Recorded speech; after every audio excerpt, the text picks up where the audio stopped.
Hey, everybody, and welcome to another episode of Popcorn Dogs, your favorite podcast about movies and television and beer and dragons. Yes, sir. My name is Sir Bradley of House Greyjoy. That is right. I chose Greyjoy as my house a long time ago. Really? Yeah, I don't know how I feel about it anymore. I think it was a darker time of my life when I was like, yeah, I like the Greyjoys because they're really bad people. It'll come as no surprise to hear that I am Sir Tyler of House Stark. Lame. Yeah. Lame. Well, once you choose a house, you can't unchoose the house, you know? You could be the Aarons because you get really high, and you're as high as Actually, Snoop Dogg is their official words. As high as Snoop Dogg. No. I have not gotten high in a hot minute. Is Post Malone on your cup? Yeah, this is a Raising Cane's cup that he designed. That's awesome. I love Post Malone. Yeah, we went to the Raising Cane's. He designed the whole building. It's all pink. It was interesting. Dude, once you get to a certain level of fame, they just start letting you do cool shit. Please check out our Patreon. Did write a review. Brad wants to decorate a Raising Cane's. If Raising Cane sponsored us, could you imagine? Oh, man. So you're a Stark? Yeah, unfortunately, I picked the lamest house. It's not the lamest by any stretch. No, but it's like saying you're from Gryffindor or whatever. It's like, it's fine. It's like at the peak of Tom Brady. You're like, my favorite team's the Patriots. Yeah, at the peak of Aaron Rodgers, like, I love the Packers. Yeah. Even though we did before. Yeah. No, if I could, I'd really like maybe nowadays, I'd maybe mix it up. And I might go with like the Flayed Men. I might do House Bolton just to make people angry. Dude, you're a monster. I know. I guess that'd be cool. Once you start getting away from the great houses and you start just getting to the smaller ones, like I would love to be in House Manderley. They eat well and they make frays into pies, and I'm into that.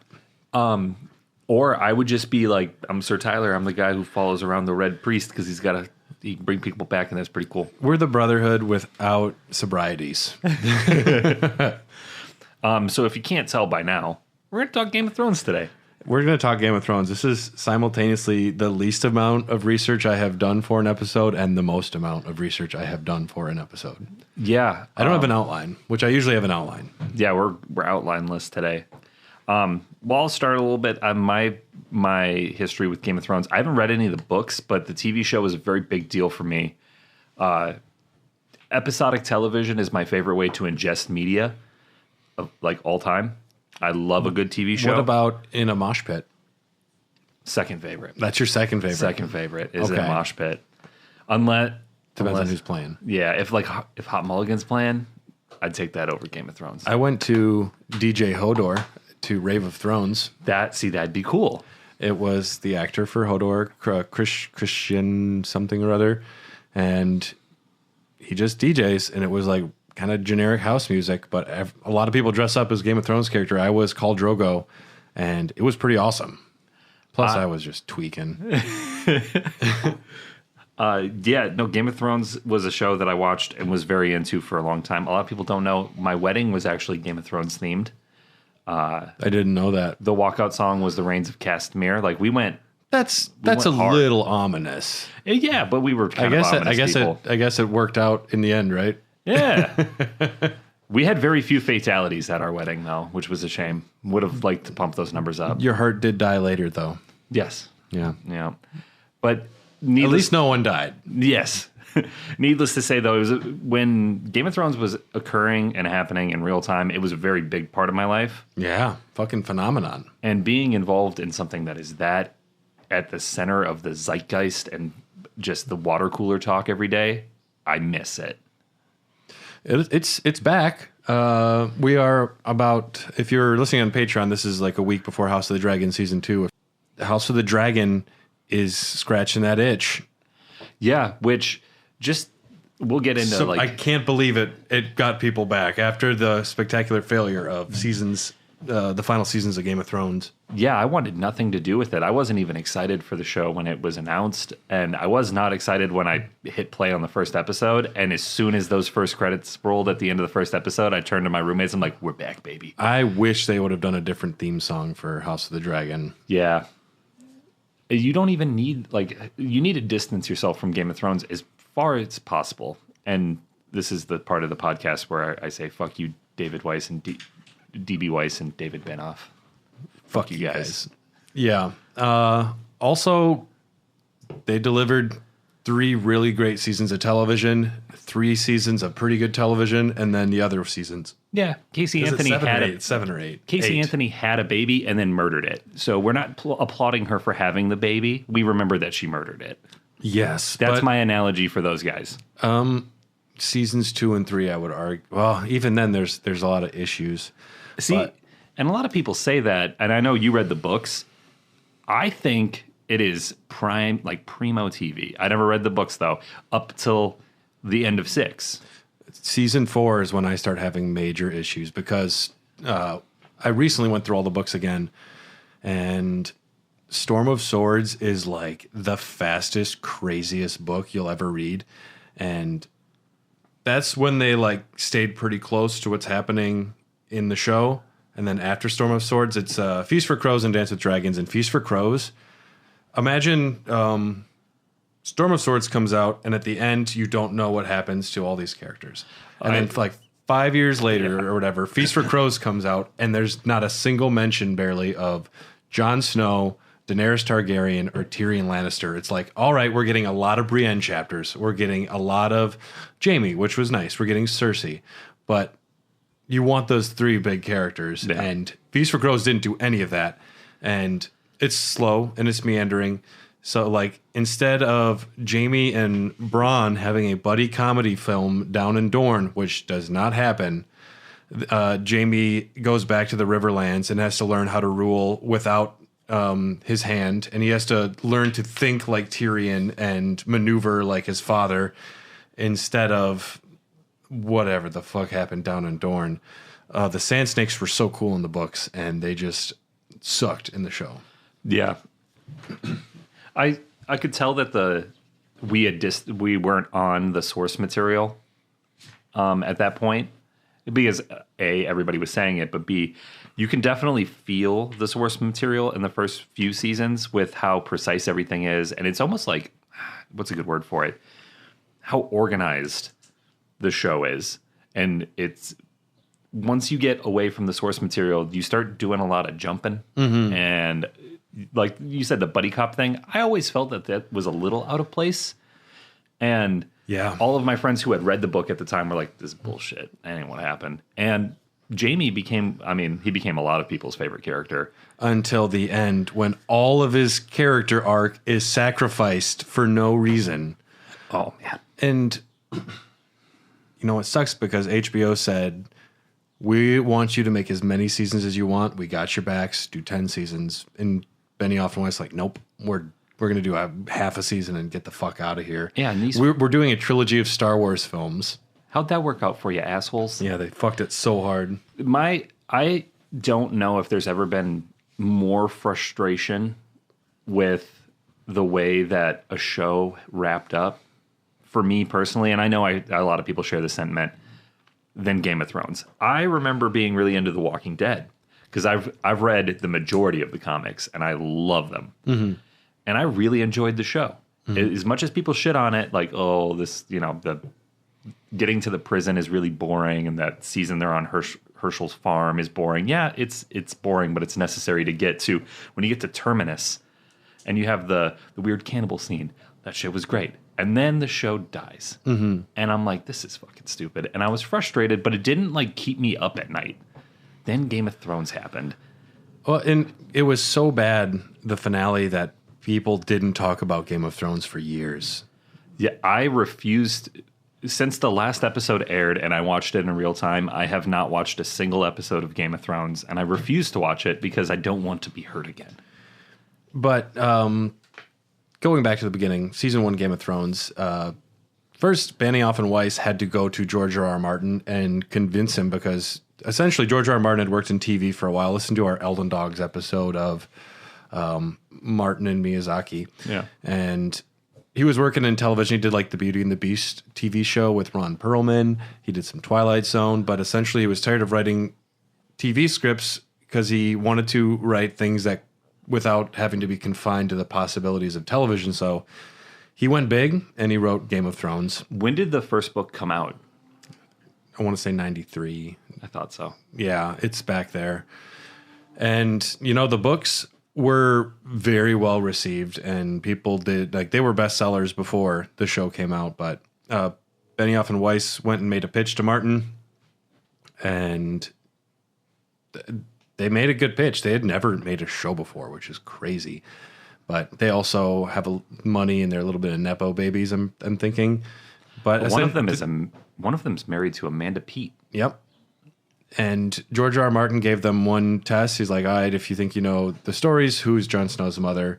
And they told him what their thoughts were. And then he said, yeah, okay, I'll give you the show. So since you read the books and I haven't, is Jon Snow's lineage, is that really telegraphed in the books? It depends on what you mean by really telegraphed. If Daenerys has a vision in the House of the Undying where she sees a little flower, a little chink of in the not chink, we're talking armor. Yeah, well, there's like a little crack in the wall, and there's a flower growing from it, which was known to be Lyanna Stark's favorite flower. There are things that foreshadow it, and like when Jon's talking to Aemon Targaryen at the wall, and he's like, "You're a Targaryen," and they talk about Targaryens at the wall, and I'm like, See, when I was watching the show and he meets the dude at the wall that's the Targaryen, I started to think maybe she wasn't kidnapped. Well, and she wasn't. Maybe Rhaegar didn't do these things. Maybe it was a little more mutual than people think. Well, and there's a lot more going on. Rhaegar didn't just steal her for love. He was pursuing the prince that was promised. He thought that there was a prophesied child that would be coming from the Targaryens that would save the world. Was it like Azor Ahai? Azor Ahai, yeah. And Duncan, we're going to learn more about that too. But Rhaegar was following a prophecy, and the dragon had 3 heads, so he knew that part of it was that. And also, I think he was just really into Lyanna Stark, wild tomboy. Yeah. Yeah, I don't know. Robert Baratheon talks a really big game about how much he loves her. I think it's just a romanticized ideal of what since she died, she will always be perfect in his mind. Yeah. Through marriage, he would not have liked as a king someone talk. Well, he wouldn't have been king, but somebody talking mad shit at him all the time. Robert was gregarious, Yeah.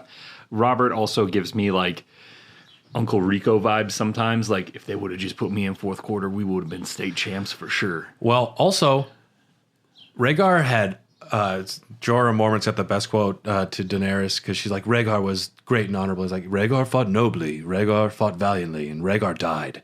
Yeah. I'm like, shit, Jorah, dude. Robert Baratheon, the Jewel Ford, I think that's what the Ruby Ford, Ruby River or whatever. He beat the shit out of Rhaegar. He took his hammer and destroyed him so hard, all the rubies from his helmet fell in the water, and that's where it got its name. But a lot of people can say a lot of things. Also, Robert Baratheon was trapped in a city, and John Connington, who was not in the show, who's a very interesting character. It was a dude who was in love with Rhaegar, but since he couldn't be with him romantically, he just vowed to serve him forever. He was trying to find Robert in this one town to end the rebellion, and he didn't want to just set the village on fire. And Robert Baratheon went from whorehouse to whorehouse, and he just fucked for 4 days and hid the whole time, and they couldn't find him, and he escaped. And he should have probably burnt the thing down. That's his big thing. That is the love of his life got away. It was killed because Robert Baratheon just got trashed and banged hoes and escaped. He wore sunglasses the entire time. I love Lyanna so much, but look at you, saucy wench. Oh, man. So before we jump back into season 1, though, how far ahead in House of Dragon are we from Rhaegar? Because you mentioned it. 200 years before Rhaegar. Yeah, that's what I thought. It's quite some time. Season 1, though, obviously, I didn't watch season 1 when it aired. I came in on episode 9. I didn't watch that one first, but the day episode 9 aired was the day I started episode 1. Yeah. And I was about where I was, too. Because I didn't know, I had no idea what Game of Thrones was, and my roommate in college was just like, dude, this show is fucking crazy. You would love it. Like, it's like oddly realistic history, but set in fantasy world. Like, there's a ton of names that you got to learn. It's some nerd shit you'd really like. And I was like, we'll see. Yeah, I had a buddy that was the same way, just like coming in really hot on the recommendation. And I'm like, I don't. Yeah, it was every Monday morning I would see him. He was like, dude, did you watch it yet? You got to watch it. I like Lord of the Rings. Like, it's whatever. Yeah. I was watching it and I went to work, and this is after I was getting into it, and I told my coworker Brian, I'm like, dude, I'm through episode 8. And he's like, oh, so you saw Ned died? And that's episode 9. I was like, yep. Brian. You ass. Shit. Want a fun story. I worked with a guy at a brewery in New Zealand named Oliver. Horrible kid. I hated him. That's not where I saw that sentence going. Oliver, though, he lived where they were filming Game of Thrones, the execution scene of Ned Stark, and he was an extra there that day. And he was an extra in enough scenes where he got invited to the after party. And he was underage at the time, but he was up at the bar getting a soda, and he said Sean Bean came up to the bar very drunk, and he looks over at him, he goes, you were at my execution. 2 shots. And Oliver said his first drink ever was with Sean Bean in honor of Ned Stark's death. I'm like, dude, you could die happy now. That's so cool. You were at my execution. I want Sean Bean to say that to me drunk. And this is where a sentence that will come back to haunt the show rears its ugly head. Not that they said it out loud yet, but it became like the motif. It became the it became the thing everybody talks about.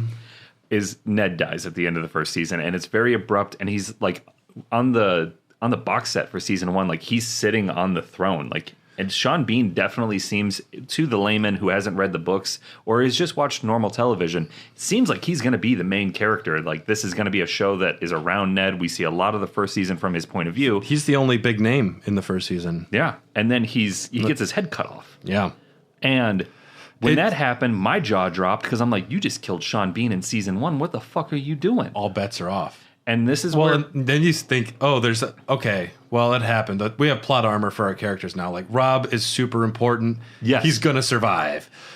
And when you think that, then that character will end up dying. And they start saying we're trying to subvert expectations, especially later once they get away from the source material.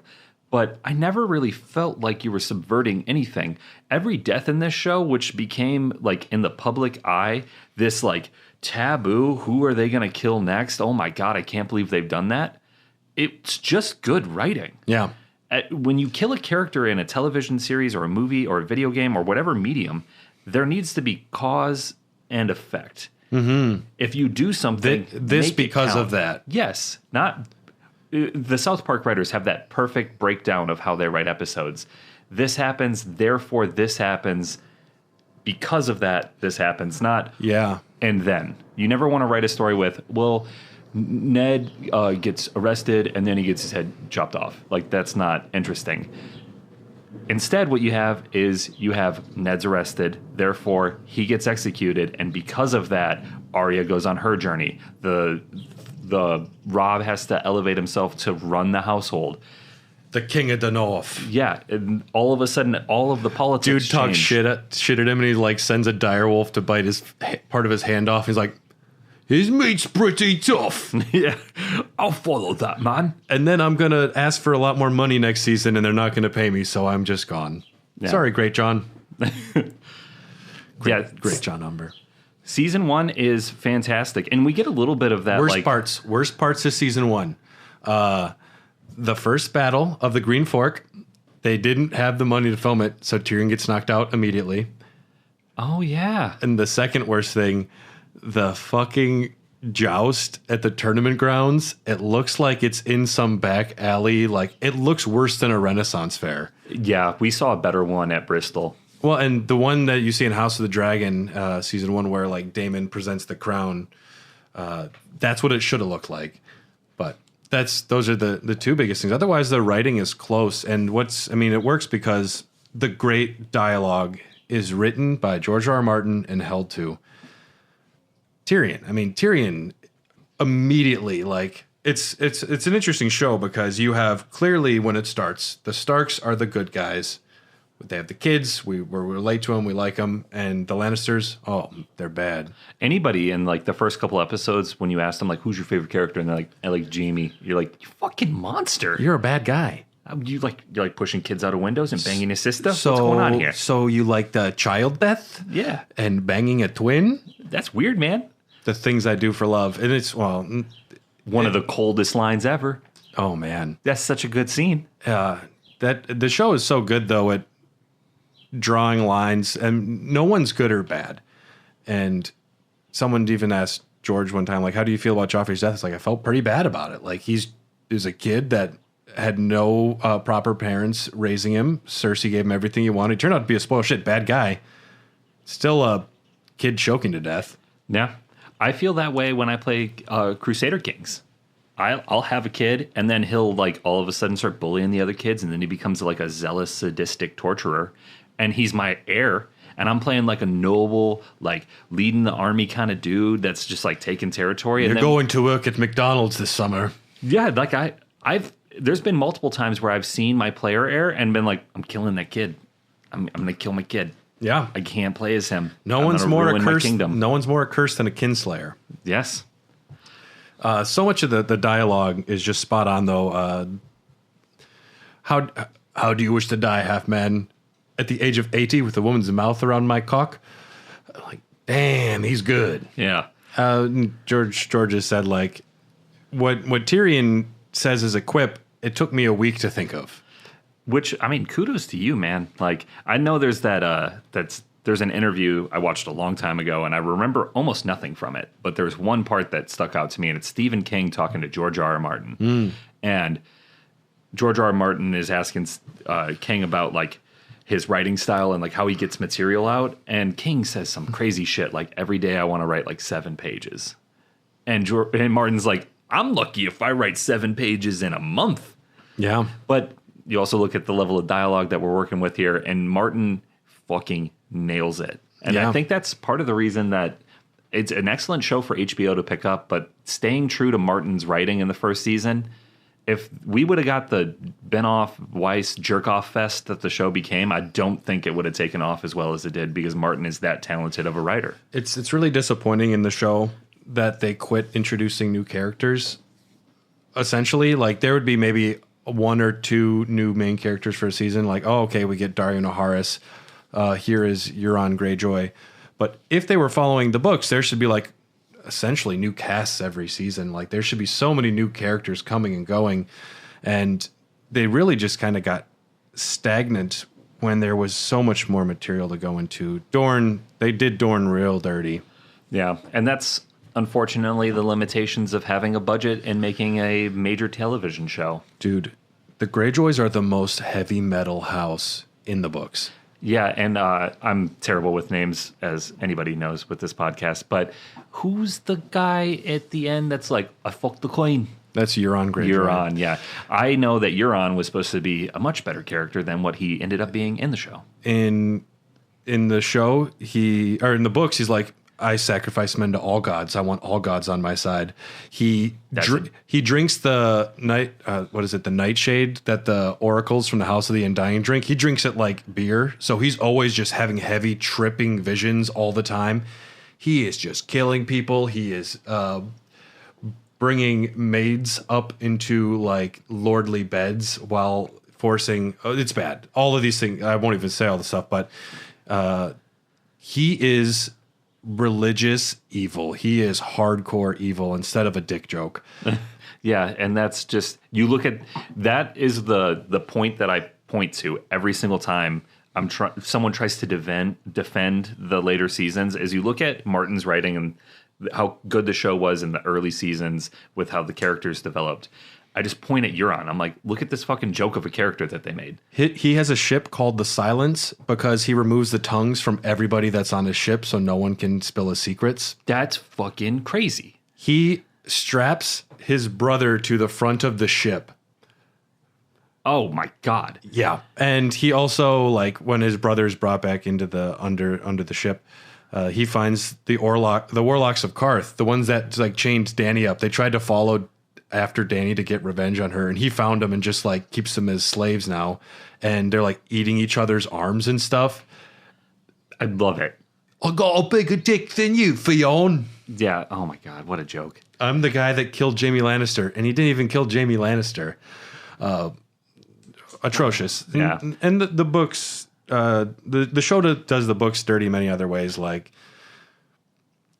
you have the Battle of Winterfell, okay, and the first thing you do is send your cavalry out when you have a fortified position, and then all of your cavalry gets destroyed because that's how it works against the White Walkers, and then all of the fucking Dothraki come back as whites then, and you just sacrifice like 5,000 people, so it's a 10,000 swing because now they're over there. And you didn't even flank. With cavalry, if you've ever played a strategy war game, you know, envelop the enemy.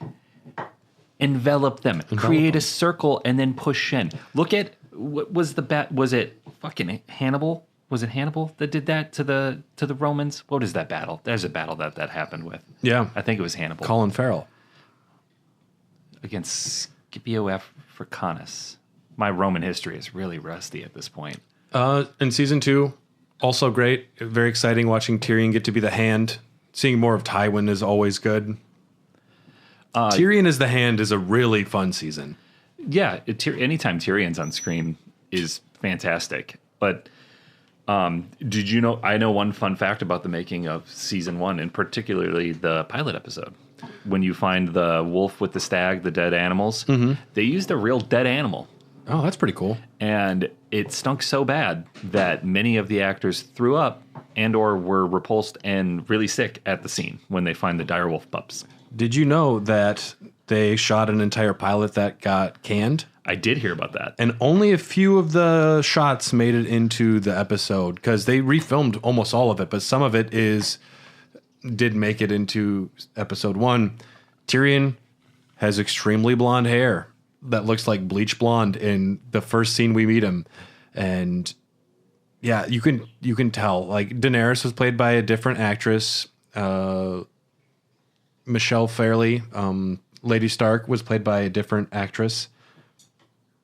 It's crazy. And plus they filmed an entire like prologue of Ned Stark's dad and older brother getting tortured to death by the Mad King. That'll just happen. Clouds and Sun. Oh my God. I was like, what the hell?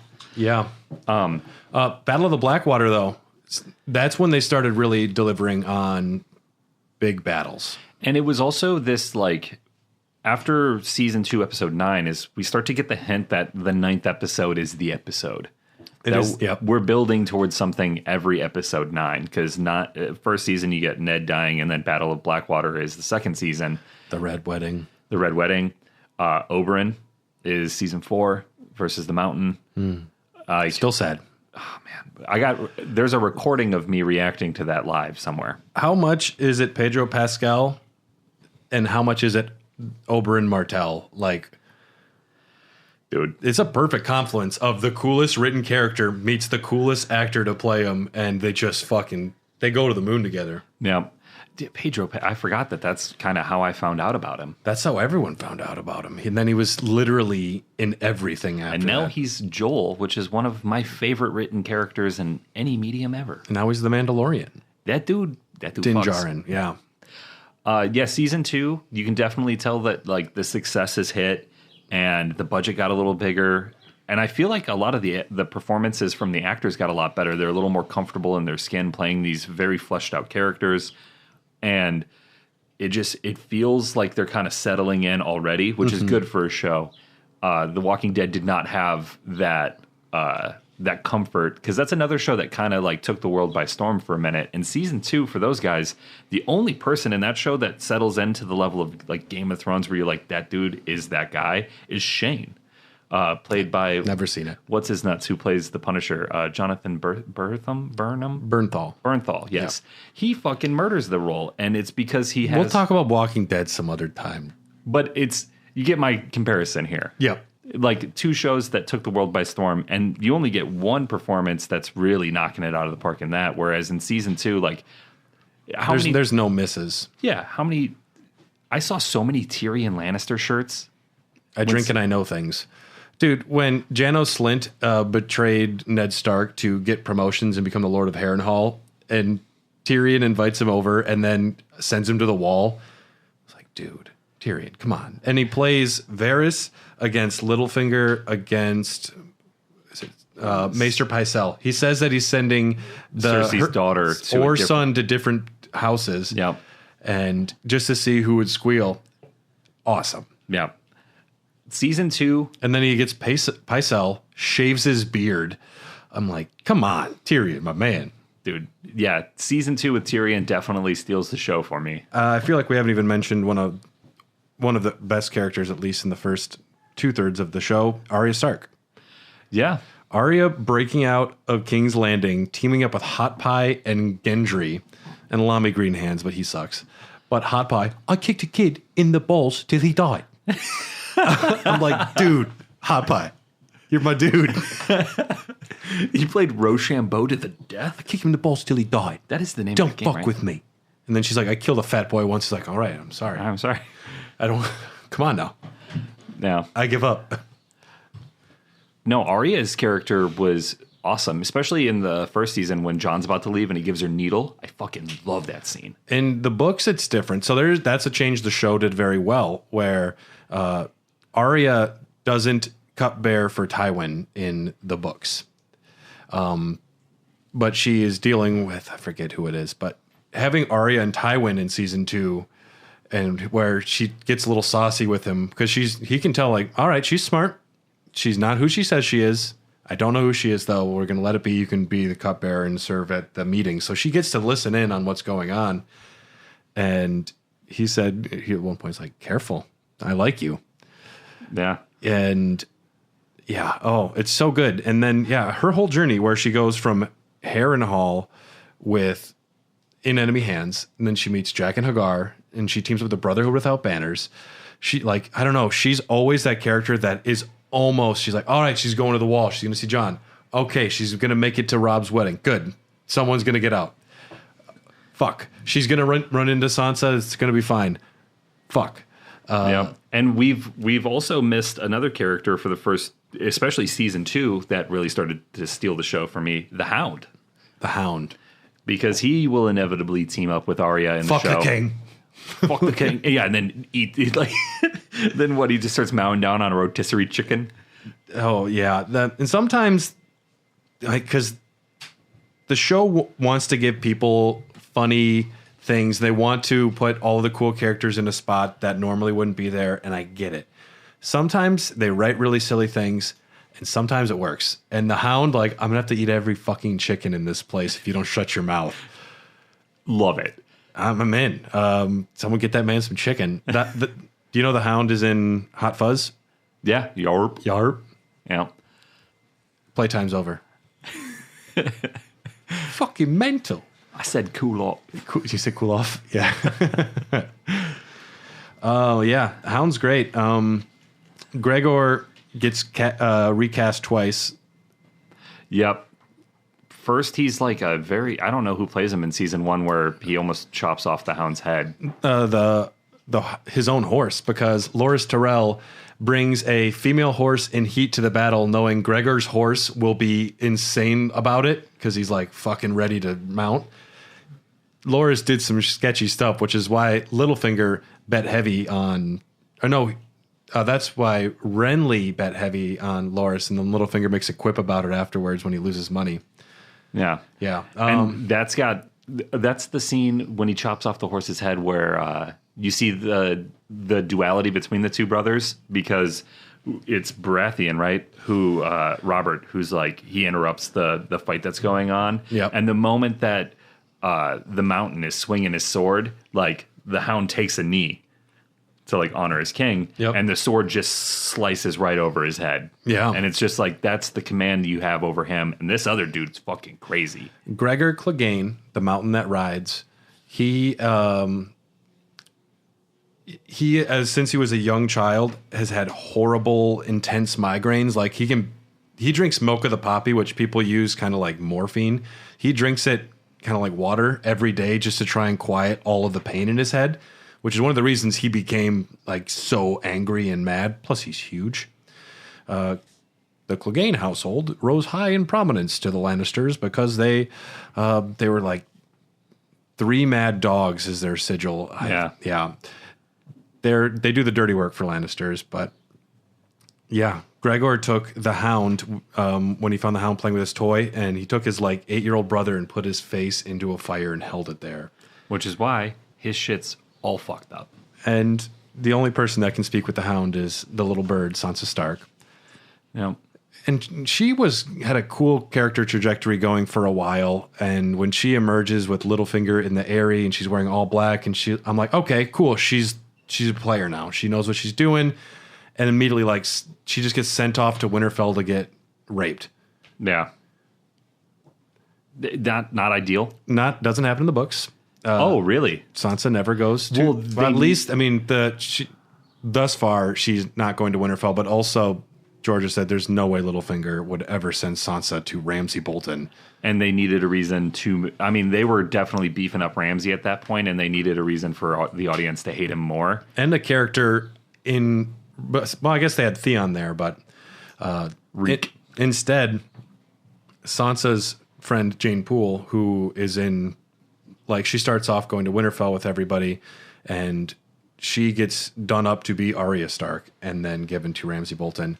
And Ramsay's much worse in the books. He forcefully marriages a widow and then consummates the marriage, locks her in a room, and cuts all of the skin off of her fingers, so she chews her fingers off because of the pain. He makes the fake Arya Stark have sex with dogs. He makes that's in the book. Yeah, damn, that's fucked. It's bad.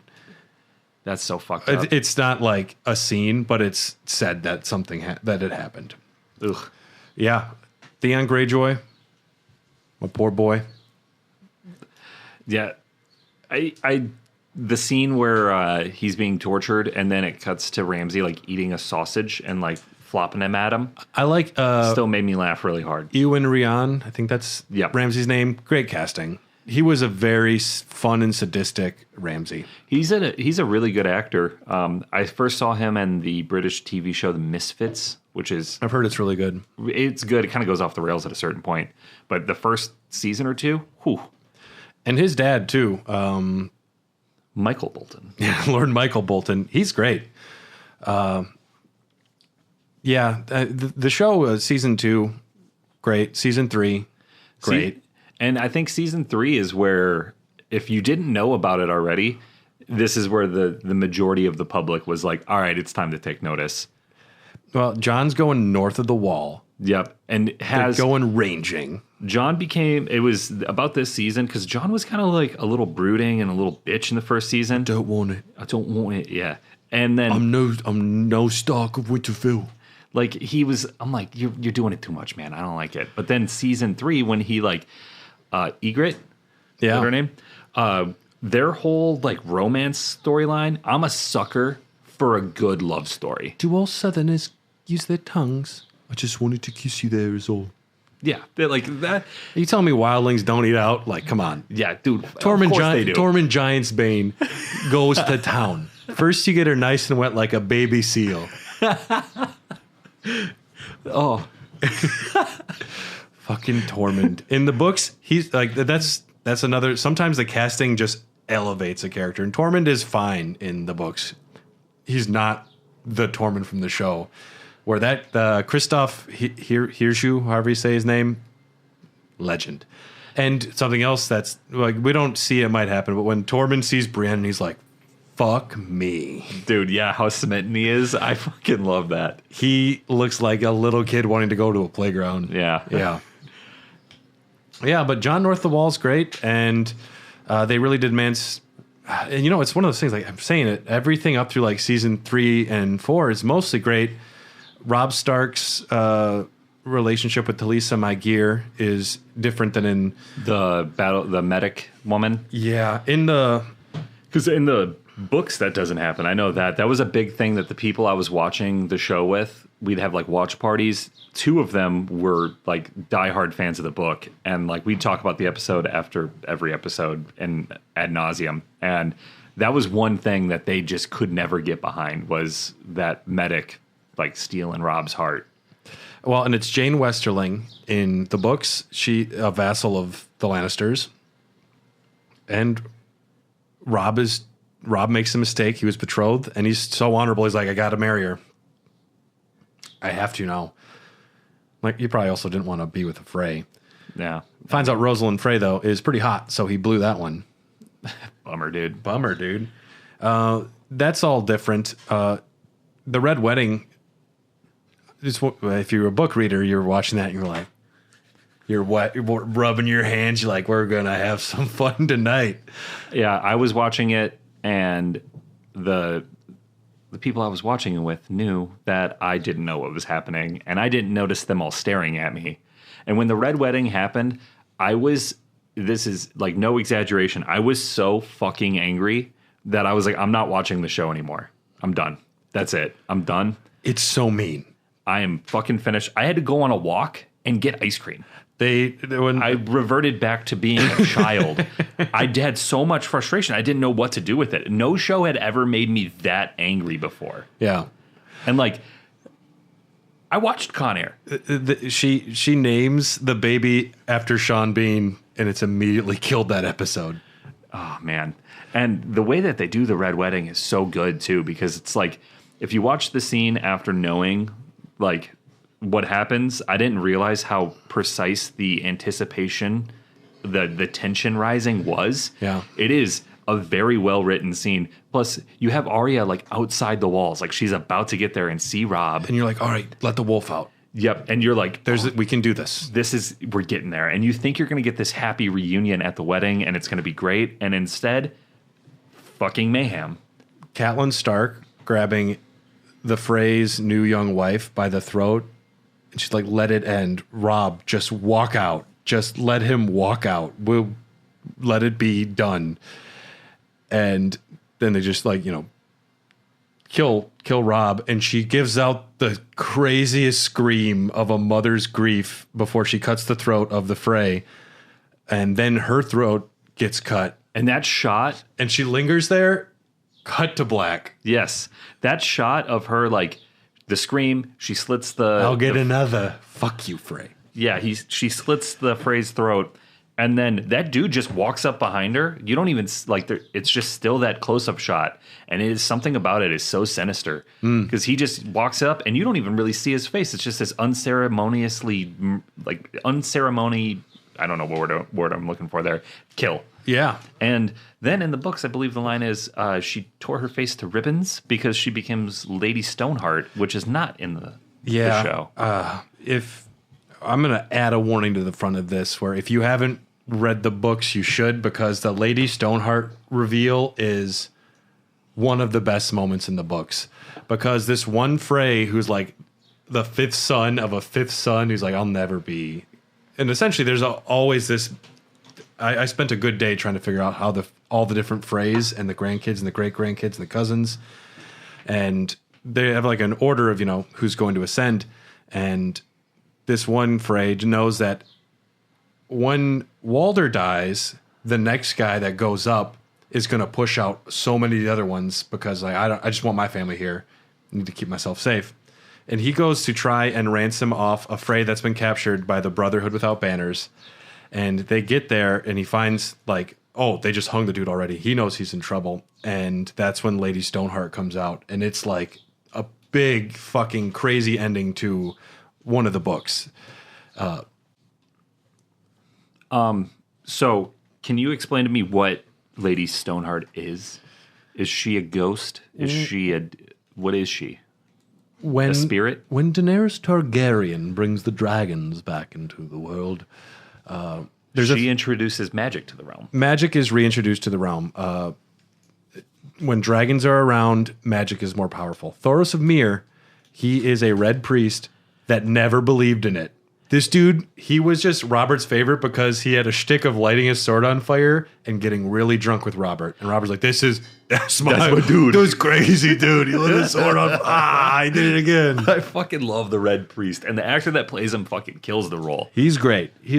And Thoros has brought Beric Dondarrion back multiple times. Beric is dead like 4 or 5 times. And so when Lady Stoneheart is pulled out of the water, and she's been in the water for a while, they just threw her naked in the river, slit her throat. Like, it was really dishonorable. Yeah. And they pulled her out, and it's not Thoros Amir. Beric Dondarrion's like, all right, I'll do it. I'll give her the kiss. And That's how they bring him back? well, we don't see it, but it's not even Thoros. It's Beric Dondarrion, who's not a red priest. He gives the kiss of life to her. And she comes back, and so he dies. He, like, sacrifices himself in a way. And then she's leading the Brotherhood Without Banners on extreme vengeance. Extreme, like... Damn, I did not know that she took his place. She takes his place, and Brienne is later sent on a mission by Jaime to go find the Stark girls. Yep. And she is led on her own adventure, but at one point she hears that there might be a Stark somewhere, and she goes, and she's led into a trap by the Brotherhood Without Banners and Lady Stoneheart, who she has sworn her sword to. She pledges herself to Catelyn Stark. Yeah. And she shows up there, and Catelyn sees her using a Lannister sword, carrying Lannister orders, and she's like, all right, you're done. Unless you say something. You're cooked, dude. You're done. Like, and she can only talk by covering her throat and, like, doing that out of it. Dude. Because her throat's cut. Yeah, that makes sense. So Brienne says something. We don't know the word. I think it's sword. And then she sends a letter to Jaime, who's in the Riverlands, recapturing River Run. And she sends a letter to Jaime like, hey, I found Sansa. You need to come here to this area. Come by yourself, though. Otherwise, we're in trouble. So Jaime goes, and Jaime's being led into a trap with Lady Stoneheart, and Brienne and Pod are about ready to be killed. And that's the last thing we know. That's where the last thing we know after Dance with Dragons. No shit. And there's other things going on, too. Robb's wife is not killed in the books. His Jane Westerling. Jane's not killed in the books? Nope. Because they fuck her up at the They wedding. stab her belly. Yeah, they stab the baby first, and then they kill her. It's believed that Robb's heir was given moon tea, like she was given moon tea to take care of the baby, but Robb also sends a decree like, I need to name an heir in case something happens. And he sends an order north to make Jon Snow, we believe it's to make Jon Snow the next heir if he dies. So there's an order going north up towards Jon Snow. We don't know what's going to happen with that. Dude, that's so much different than the show. That's crazy. Yep. Very different in the show. So we're in season 3, though. Is season 3 where Jaime loses his hand? So Where's that good. for? It's not Vargo Hoat in the book. It's a fat Dothraki who just like joined this shitty sellsword company. His name is Zolo. Just this fat Dothraki dude. They just picked him up outside of Home Depot. Like, you got work? We'll take you. We'll take you. Hop in. You'll work for two gold dragon. We weigh too much. Silver stags. Yeah. No. And Jaime's redemption arc. That's one of the best things in the show. It works perfectly in the books. The moment Jaime does something for somebody else, like altruistic, the moment he sticks his neck out a little bit to save Brienne from getting raped, he is immediately punished by his no good deed goes unpunished. He does one good thing, and that night his hand gets cut off. Which in the show was that I audibly gasped. Yeah. And I think I threw both of my hands on my cheeks at the same time, like that painting. I was like, oh. But now, well, and you're like, you still hate Jaime a little bit, but at this point, you're like, you're appreciating the character at this point because he's played very, very well by, God help me, his name I cannot remember. He's got a French last name. Nikolai Coster-Waldau. That's not French, but it was not a language that I'm familiar with. It's like Swedish or something, or it's Swedish, Finnish. Yeah, but at this point, you're literally just jump starting the best character arc I may have ever seen up in my life. Season 7. Yes, the first half of season 8. At the top of the lists of like things Game of Thrones fucked up. Jaime Lannister's ending is like 1 or 2, man, in my opinion. Because when he loses his hand, he loses so much more. Well, in that season, he gets a lot of time to shine. Him and Brienne are sent off on their own adventure, and Brienne is not easy to relate to. I understand why Jaime just pokes her and was like, "Can we do anything? Can we talk?" Like, Yeah, that hot tub scene where he like kind of confesses and like Yeah. he just pours it out there. Like he knows the What right does the wolf have to judge the lion? yes. My God, that is such a good scene. And like you have And everyone, it's yes, he killed the king. He's like, if I didn't, he was gonna burn King's Landing to the ground. I guess I'm a bad guy. fuck me Fuck then. me, I guess. Yeah, having that scene was incredible. But when he loses his hand, he loses everything because he wasn't His identity. Yeah, because he was the best swordsman. Like he was talked about being the best swordsman in the realm, which makes his fight with Ned Stark in season 1 really kind of. I wish they could have finished it.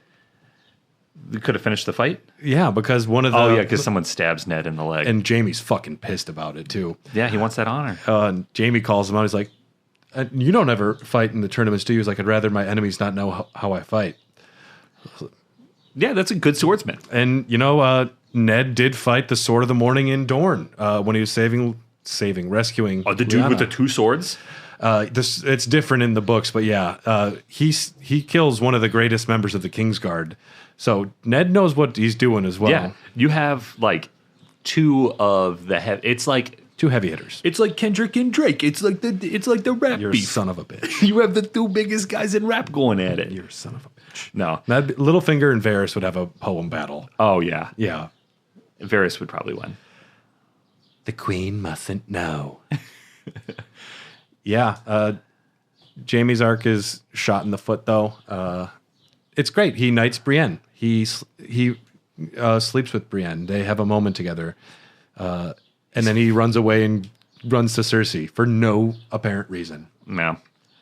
Yeah, well, season 4 is where we get introduced to what I think a lot of people thought was going to be Lady Stoneheart, because I remember seeing Dondarrion and the Red Priest, and you have the Hound, and Arya's with him at this point, running into them in the woods there. And I remember the room I was in got like weirdly quiet when that happened. They're like, oh, is it going to happen? They thought Lady Stoneheart was coming. Yeah.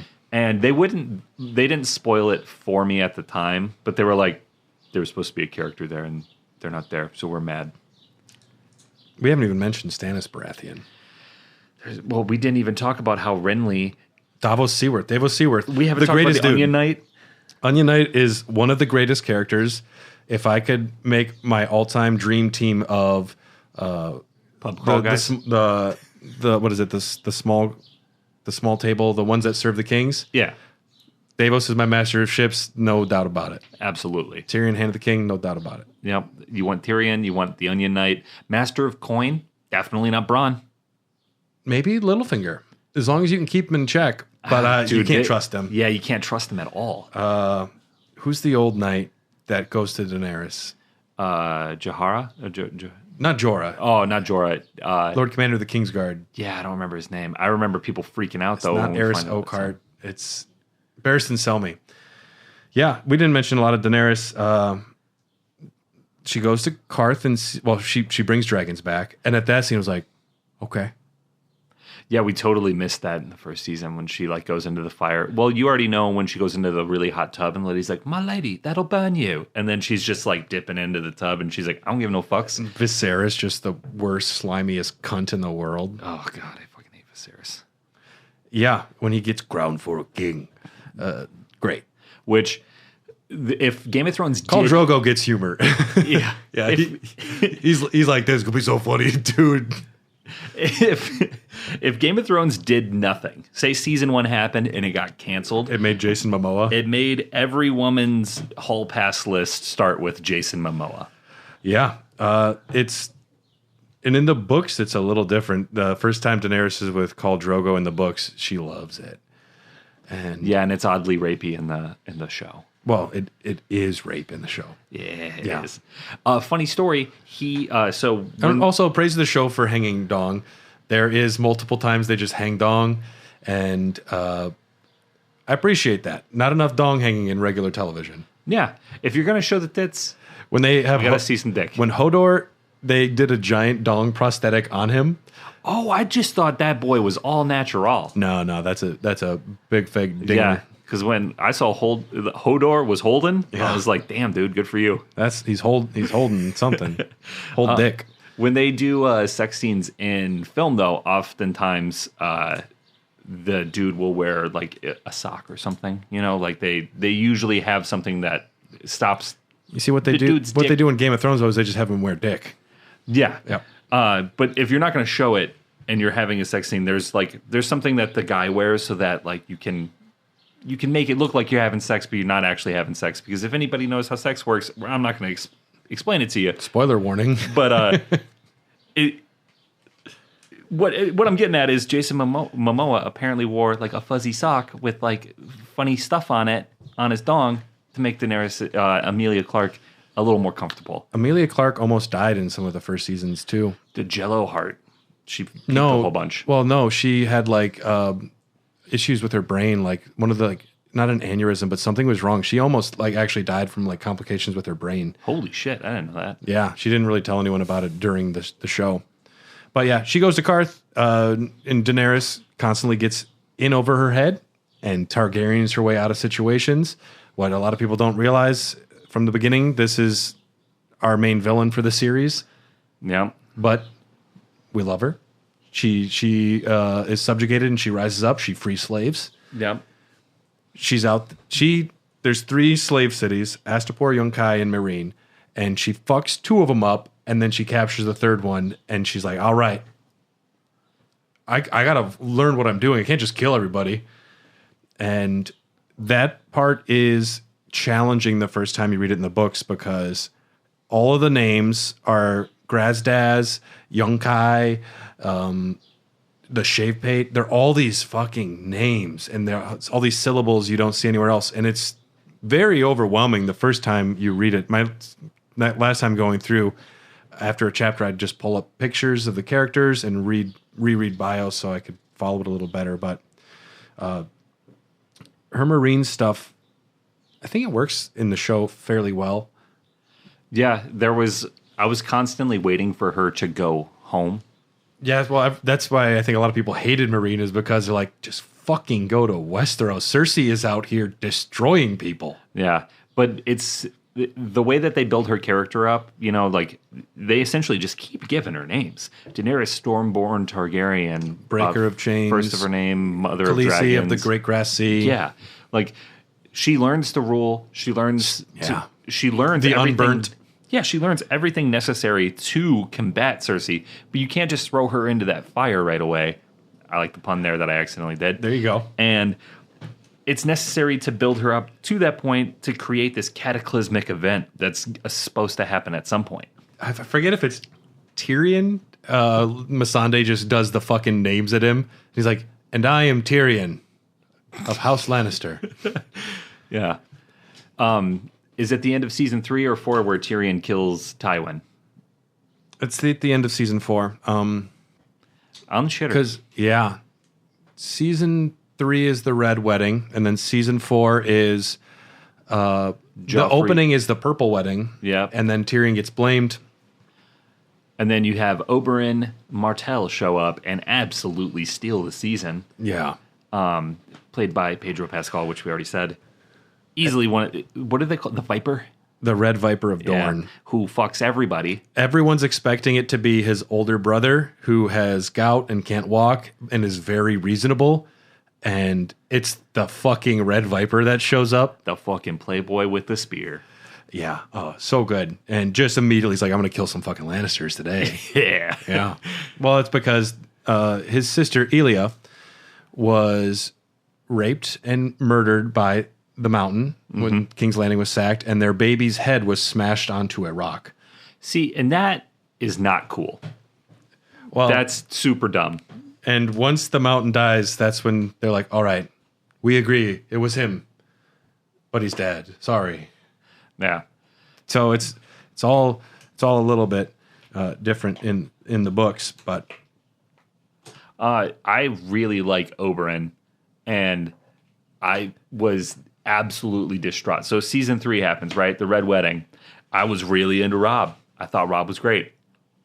Couldn't get enough Robb. And then they kill Robb. And then season 4 starts. Oberyn shows up, and I looked over, and I was like, I think I got a new guy. I think I got a new guy. I like this guy because he gets so much screen time, and at this point, you would think I learned that. But that's when you make the decision. You're like, all right, I'm gonna like the shitheads, and then they'll die. See, but you think I would learn because he's getting so much screen time. I'm like, obviously, this guy's got some plot armor. He's going to be around for a minute. This guy's playing a big role in this story. Yep. I really like him. And then we get to the duel for Tyrion's life because he requests trial by combat, which before we get into that, we do have to talk about Tyrion's speech that he does in front of the royal court where Shay betrays him. Yeah, I guess I'm guilty of being a dwarf. That is one of the best monologues I have ever heard in film. Peter Dinklage brings the heat. I saved all of you, and I wish I hadn't. Yeah.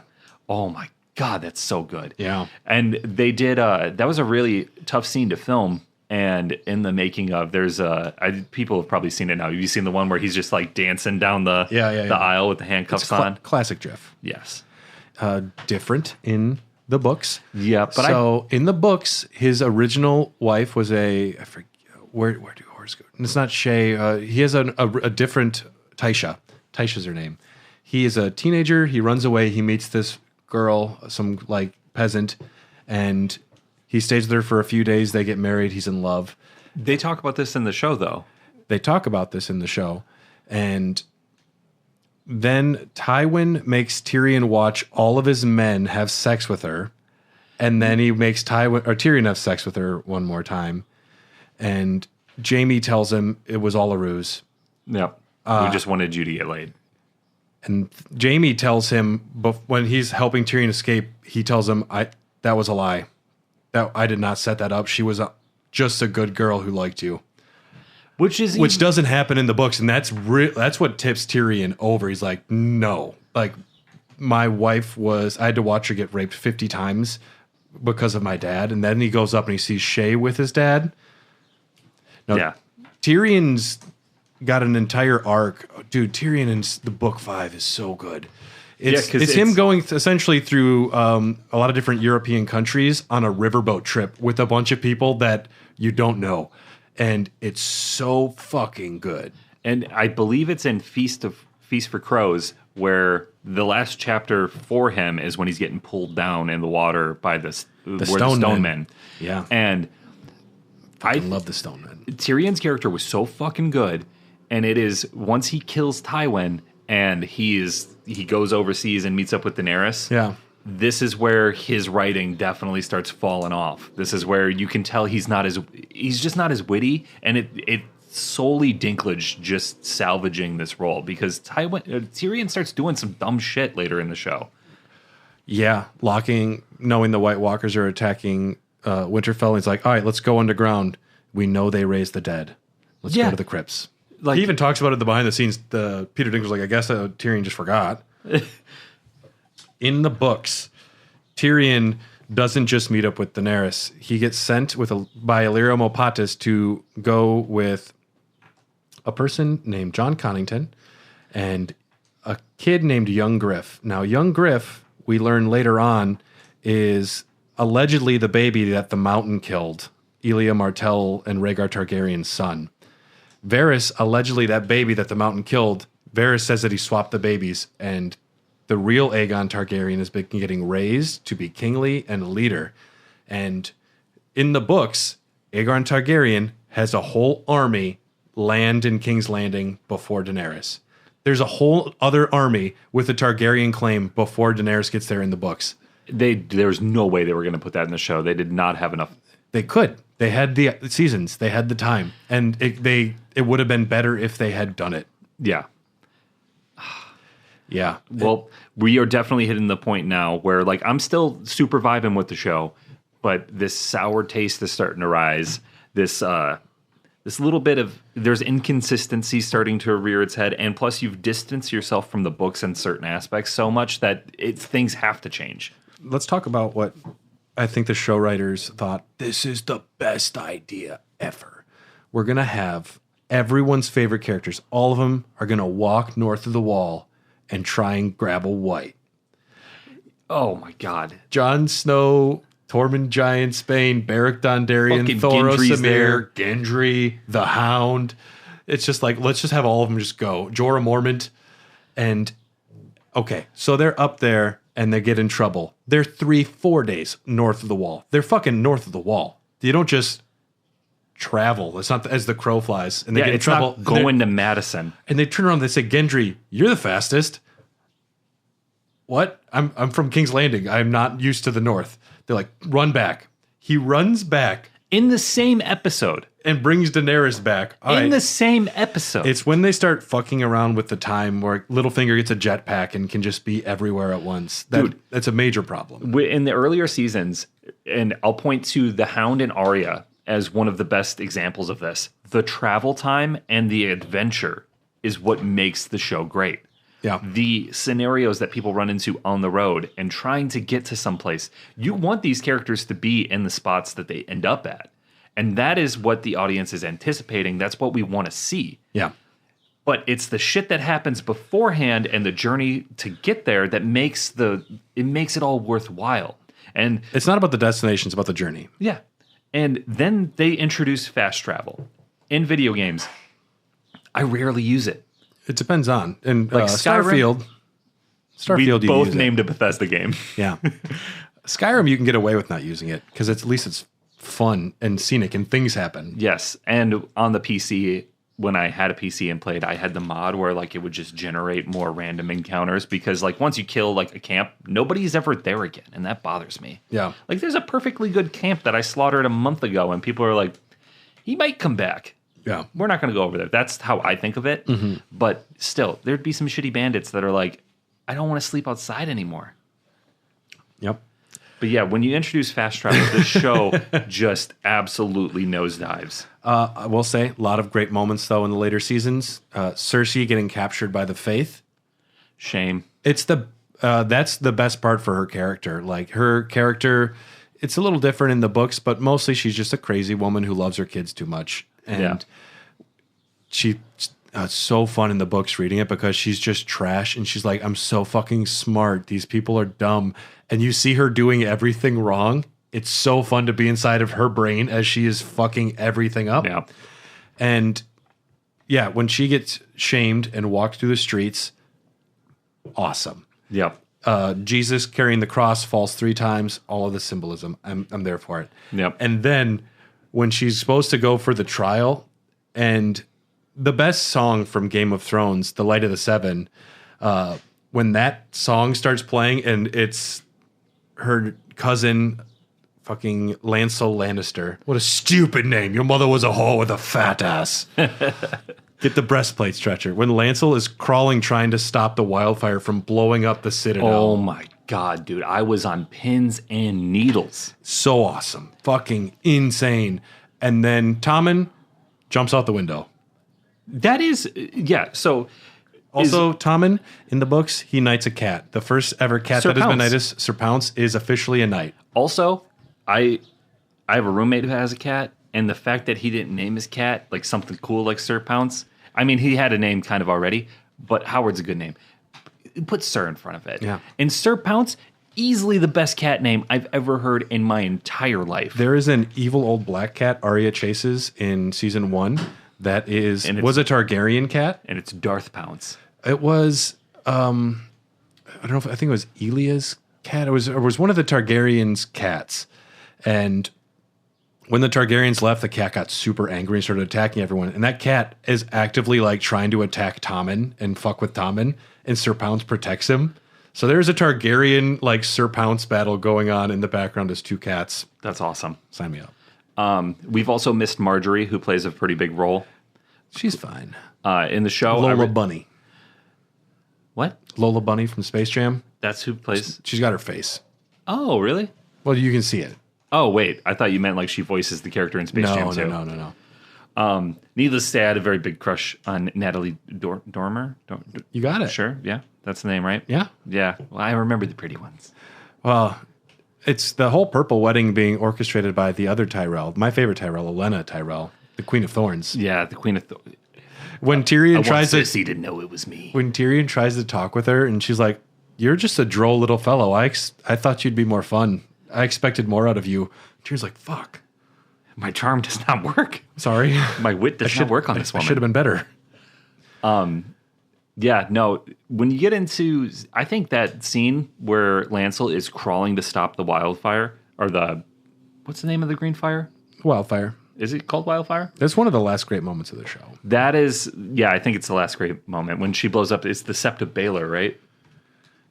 Citadel. The Citadel? What is the Sept of Baelor? Is where Arya sees Ned get his head cut off, or the statue of something. Yeah. There's a Sept of Baelor. Wait, no, somewhere. it's the Sept of Baelor. The Citadel is where that's an old town. Yep. Yeah, no, that is so fucking good. The music goes hard. Yeah, The and it's a music goes very hard. well directed scene. There's so much. Mance Rayder at the wall, very disappointing. Mance Really? Rayder is way cooler in the books, and Oh, I he's didn't way know more that. fun and clever in the books. They offered the role to McNulty from The Wire, who would have been fucking awesome. Oh my god! But he had a lot of persons problems going on, which is He was having an affair very openly. The thing was, have you seen the photo of him like in the getting caught? What he said was, it sounded really cold, and I didn't want to go be cold for a couple of years. I wonder if he's kicking himself for that now. Mance Rayder's still alive in the books. Yeah, because John kills him, or does it? John kills him in the books and the show, Because they're going to burn him. and he's like, "That's enough." But Melisandre in the books puts a glamour on Rattleshirt, and Rattleshirt looks like Mance Rayder, and he gets killed for him. And then Rattleshirt is like a Lord of Bones. Oh, okay. And so Mance Rayder is wearing a glamour, pretending to be a different wildling, and she sends him south to Winterfell to try and save Arya Stark from... Good on her. Dude, the Theon Winterfell chapters in the book is the most insane gothic horror shit ever. Because, all right, so they're stuck in, they're waiting for Stannis' army to show up, and people are just like... They're trapped in here, they're low on food. The Manderly is actively feeding Freys to each other. It is gothic horror, and then all of a sudden people start dying, and no one knows who's doing it. So tensions are just rising, and I don't want to say too much, but the Theon stuff in the books is some of my favorite, 10 out of 10. Yeah. In the later seasons, I think the shining moments for me were like at this point, Ygritte has died, and I feel so bad for Jon Snow. And He married her in real life, yeah, and I love that. and they have a kid. They're fine. Yeah, which is it makes me happy. At least something good came from the show. I'm no southerner. But he likes to go down south. You're going to put me in a dress and make me go to tra-la-la-la-la-la, and I'm like, come on, Ygritte. I know you're going to die. I didn't know she was going to, and I was heartbroken because she was one, again, of my favorite fucking characters. Yeah. With his whole, yeah. In the later seasons, Jon Snow really starts to shine for me because I'm getting really into this. The whole him becoming Lord Commander is fantastic. Great. It's great. And then you have him get murdered. And then again, I quit the show because my all-time favorite character was Jon at this point. It's one of those things, though. It had to happen. He doesn't explain himself. And if he just took the time to explain it to him, it's like, they will become whites. We need to bring the wildling south. It sucks. I know. He doesn't explain anything, and he just makes these decrees that make everyone upset. He is settling wildlings south of the wall, which has been That's strictly no-go. against the Night's Watch forever. But you have him so first you have Hard Home, which is a fantastic episode. Yeah. And now we're getting more of the whites. You learn that Valerian Steel, his sword, Longclaw, Yeah. can kill whites because he has that fucking epic battle with that one. And then when he hits him and that White Walker just shatters, I got hard. I was over the moon. I was like, my favorite character can kill whites.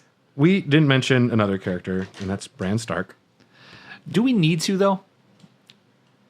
Well, he's going to be king someday. I mean, he just pisses Who's me got off. a greater story than Bran Stark? And you don't even want to, I don't want to talk about it for 2 seconds.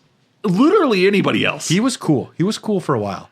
His journey to meet the Three-Eyed Raven was a lot of fun, and the two wildlings, who I can't remember their names, that he travels with was awesome. Him Yeah. with Hodor, and then that one Asha. girl, Asha.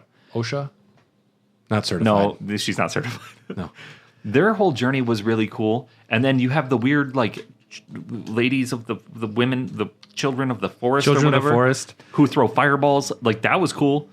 Well, the thing is, the door scene was cool. the three-eyed crow in the books, it's this dude who looks dead, who's got trees growing through his skulls, like all through his body. In the show, it's Grandpa holding onto some twigs. Yeah, they kind of fucked that up. Even hiring one of the greatest actors of all time does not fix that. It is all you did was put Grandpa behind some twigs. Yeah, it felt a little anticlimactic, especially since you have the hold the door scene before that. And it's kind of like rumored in the books that he has to eat Jojen to like get powers.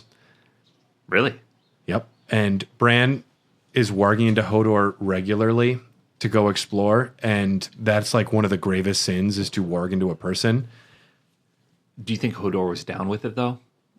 Bran says like Hodor seems to get used to it, but Hodor goes and hides away in a small area of his brain I can't go to when I'm in there. No, that makes it even worse. And then Bran's like, I wonder what Jojen and what's his sister's name? Mira. He's like, I wonder what Mira would do if I tried to get to hold her as Hodor. I'm like, dude, that's some like Bran. Wonder Woman 2 shit right there. Yeah, fuck you, Bran.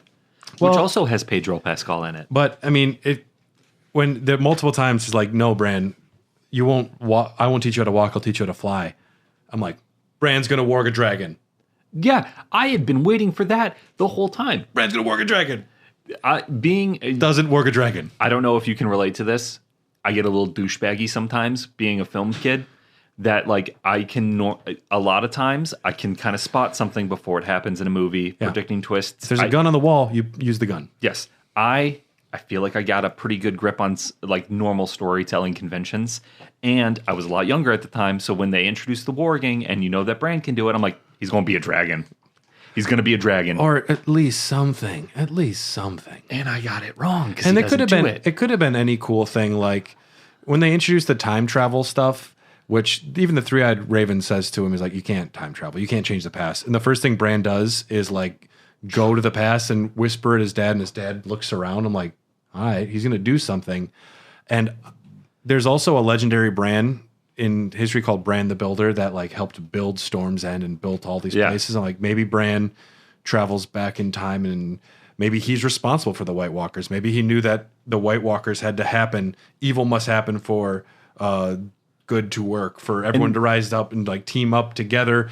Maybe it's like some grand plan that the only way to, it's Doctor Strange. There's a million scenarios, but the only one that works is if this happens and this happens. Yeah. And in the books, anytime someone's around a werewood, Arya's like, I thought I heard Bran's voice and I had a dream about this, and it changes the way they do stuff.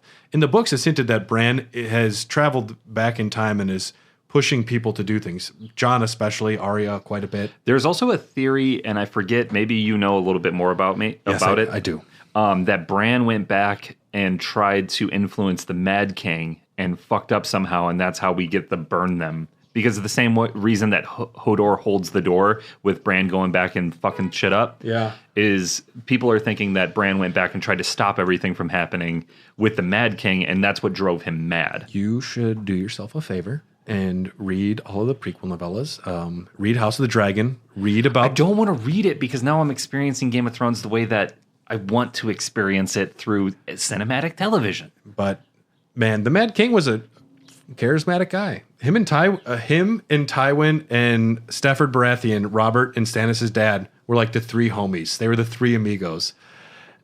It's just fun to hear about this, right? Yeah. Well, I guess I could go and skip the part that House of the Dragon's going to cover. And then when Tywin got married, the Mad King's like, fun to have the last night tonight, last prima nocta, huh?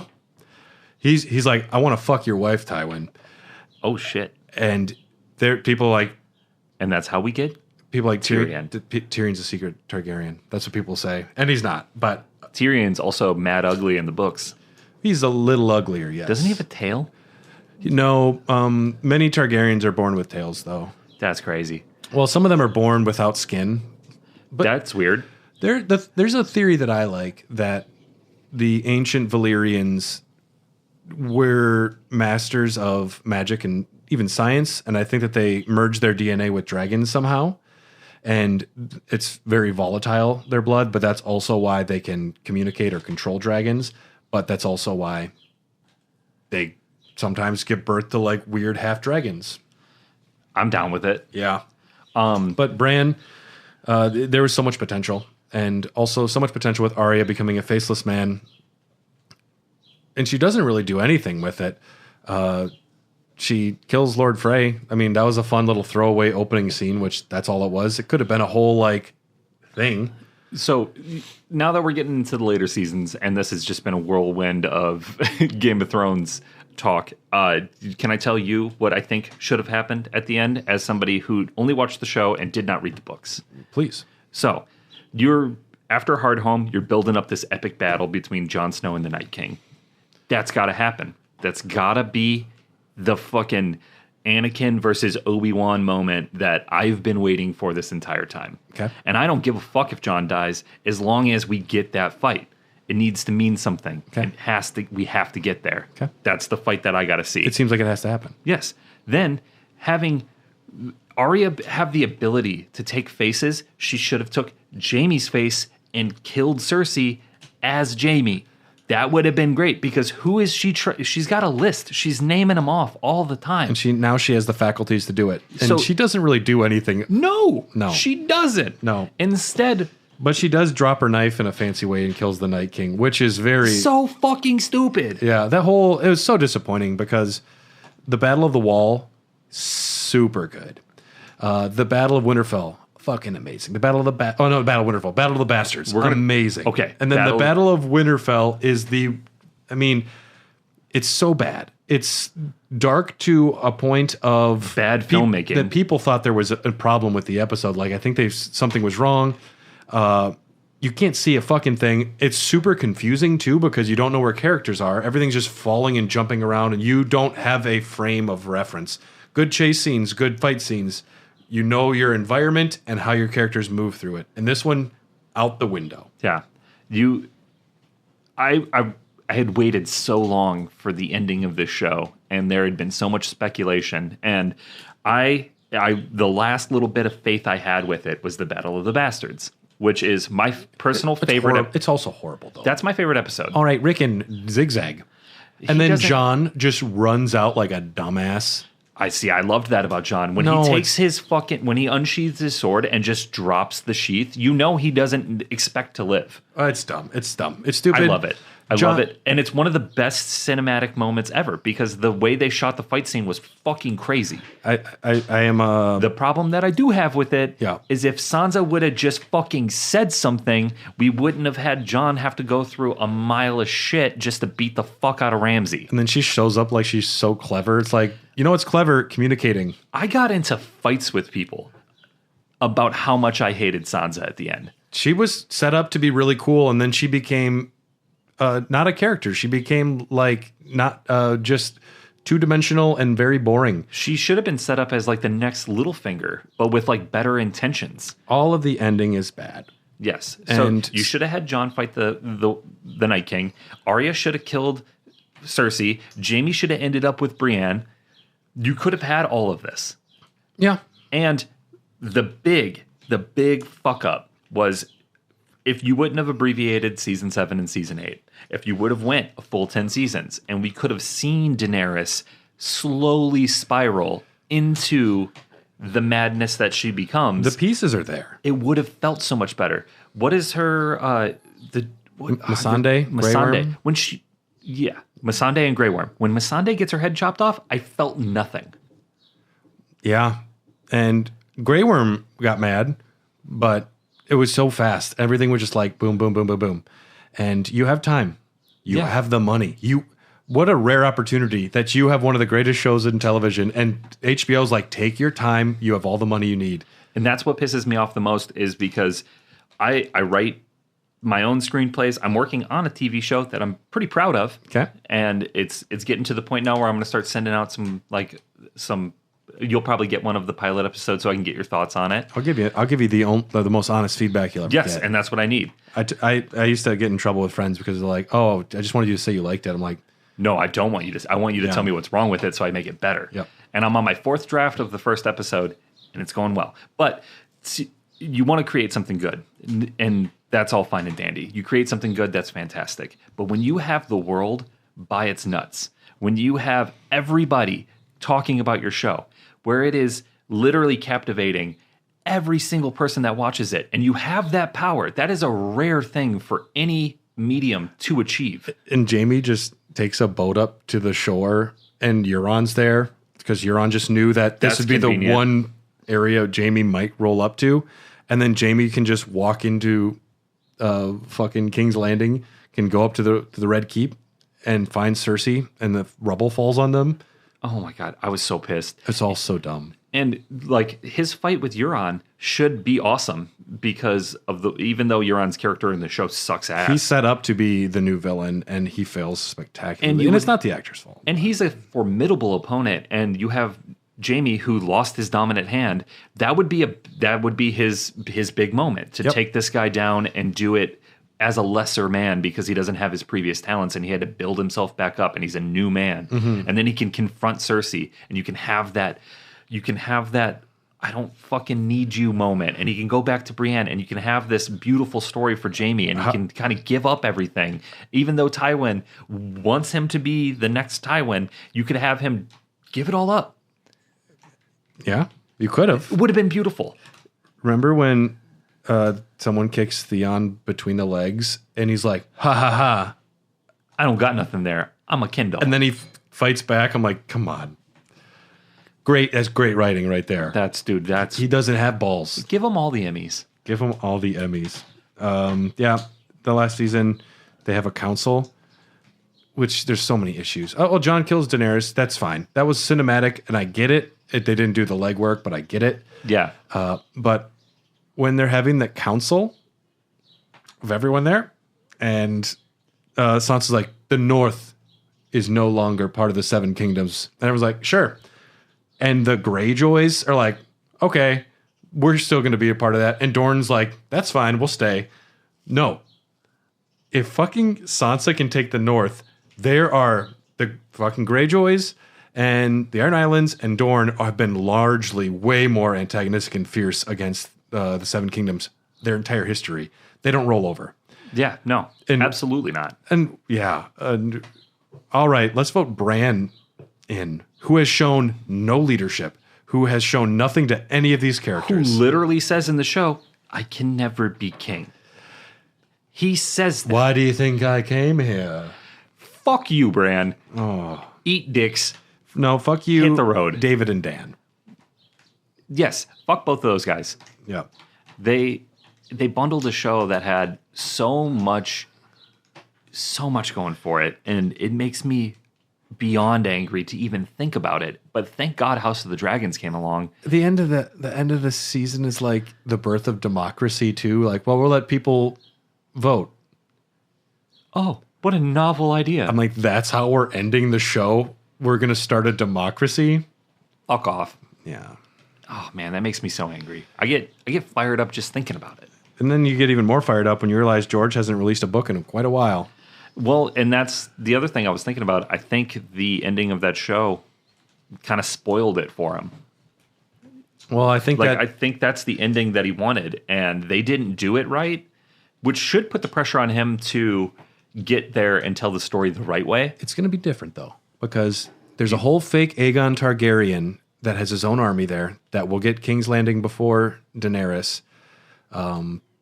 The pieces will be different, but I think it ultimately will be Daenerys and Jon at the throne. He has, like, they did say Bran is going to be king in George's writing as well. But I trust But George would do the legwork and make it make sense. Yeah. And if not, maybe he sees this like, I'll do something else. Yeah, when you have a show that spent so much time fleshing out characters and having reunions, like when everybody gets reunited in Winterfell for the first time, like when Jon sees Sansa for the first time again, like even though the writing was not great and I'm starting to fall off the show a little bit, like it hit me in the chest. That's like a good I moment. could feel it. Yeah. When Arya returns and sees Sansa for the first time, I'm like, fuck yeah, let's go. Come on. And that was at peak shitty, because that's like the first episode of season 8 that she meets Sansa again. And then you have this moment where Jon can say to them, I'm a Targaryen. And they're going to be like, my goodness. But they cut away beforehand. I'm like, that's one of the most interesting conversation for siblings I could watch. Yeah. And they're like, no, we're not going to show it. That's bullshit. Here's Littlefinger in Winterfell thinking he can manipulate anyone at this point. And So yeah, Game of Thrones. Yeah. It's fine. It's great, and then it's fine. We'll see if House of the Dragon sticks the landing. So far, they have followed the writing, and the events for the next 3 seasons are insane. If they stick to what they have, you're going to lose your shit multiple times. That's what I want. That's what I need. Yeah. You have no idea the insanity that's coming. Dragon seeds, dragon pits. There's a little character called Cheese. That's everybody in Wisconsin's favorite character. Yeah. And Dunk and Egg is set up to be very exciting as well. The Dunk and Egg there's another Game of Thrones prequel series that's coming out. Where does that happen chronologically with where we're at between Game of Thrones and House of the Dragon? After House of the Dragon, before Game of Thrones. About 80 years, probably say 80, 100 years still before Rhaegar. Yeah. It's like Rhaegar's... It's Aemon's brother. Okay. Maester Aemon's brother. Yeah. Dunk and Egg. Dunk and Egg. Dunk is a hedge knight who just a poor fuck from King's Landing, from Flea Bottom, who just became a knight, and then he accidentally gets in way over his head, and he accidentally makes friends with the 5th son of a Targaryen, and they go on adventures together. In the first thing... That sounds pretty dope. In the first... I won't spoil the first season, but you're going to fucking love it. All right. Dunk is a hero. He is a drunk, horny young man who accidentally changes the course of events of the history many times. Love it. Yep. Yeah, sign me up for that. I think hopefully HBO has learned its lesson and they are going to do these next 2 shows, right? It is a perfect example of giving people who don't deserve it way too much power. Because they could have just handed the show off. If you want to go work on Star Wars, which is a much lesser product. And you could have. Yeah. You could have handed the show off to somebody like the dude who directed the Battle of the Bastards. Give it to him. That dude fucking directs his ass off. Yeah. And he is in charge of House of the Dragon now. Which is why I brought it up. Because that dude fucking rocks. I think he did Hard Home too, which is another one of my favorite episodes. All right. Are we ranking all of Game of Thrones compared to the movies? Because just move it to the bottom. No. Okay. We were doing like a TV show ranking, but it was really weird because we were ranking shows that weren't done yet. Yeah. So we're not going to do that. But I did want to thank our Patreon supporters. If you've enjoyed this episode, you have good taste. So we appreciate your taste. And if you wanted to write a review or leave a like on this video, if you're watching it on YouTube or if you're listening to it on a podcast app, do what you can. And if you want access to episodes much earlier, well in advance, check out patreon.com/hairthedogcast. Special thanks to executive producers Ryan Christianek, Kip Kipper, Brian Ward, Jordan Hoff, Phil Wright, Phil, Coldo Gardno, Bryant Ross, Kelly Gutowski, and Justin Melly. We appreciate your support. Watch House of the Dragon Season 2. Yeah.